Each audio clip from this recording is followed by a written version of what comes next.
بسم اللہ الرحمن الرحیم۔ آج ایک نئی ویڈیو ایک نئے نسخے کے ساتھ ہم حاضر ہیں۔ پچھلی ویڈیو ہماری سپرم کی کمی کے بارے میں تھی۔ آج کی ویڈیو ہماری سپرم جو ڈیڈ ہو جاتے ہیں ان کے بارے میں ہے۔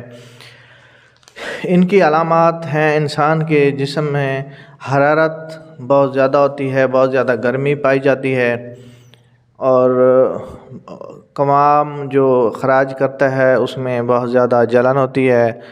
تو اس کے لیے ایک نسخہ آپ نوٹ کریں: 7 لبان، 7 بے روزہ، رال سفید، قہر بامشی اور گوند کی کر، یہ صفوف دیں آپ مریض کو، اور 7 صفوف مغلظ کا استعمال کریں۔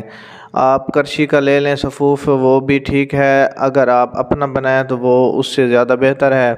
اس کا نسخہ صفوف مغلظ کا وہ بھی آپ نوٹ فرمائیں: 16 مصری، پنجہ دانہ، موسلی سفید آپ نے انڈیا والی لینی ہے، حب الظلم، تخم کونچ، تال مکانہ، یہ ساری چیزیں 40 گرام آپ نے لینی ہیں۔ اس کے ساتھ الائچی خرد اور آملہ خشک لینا ہے 20 گرام، کوزہ مصری 240 گرام۔ ان سب کو آپ نے گرائنڈ کر کے صفوف بنا کے یہ بھی آدھی چمچ 3 ٹائم مریض کو دیں۔ تو یہ بھی ایک آزمودہ نسخہ ہے۔ یہ نسخہ بھی صابر ملتانی مرحوم کا ہے۔ تو انشاءاللہ نیکسٹ ویڈیو میں آپ سے ملاقات ہوگی۔ دعاؤں میں یاد رکھیں۔ اللہ حافظ۔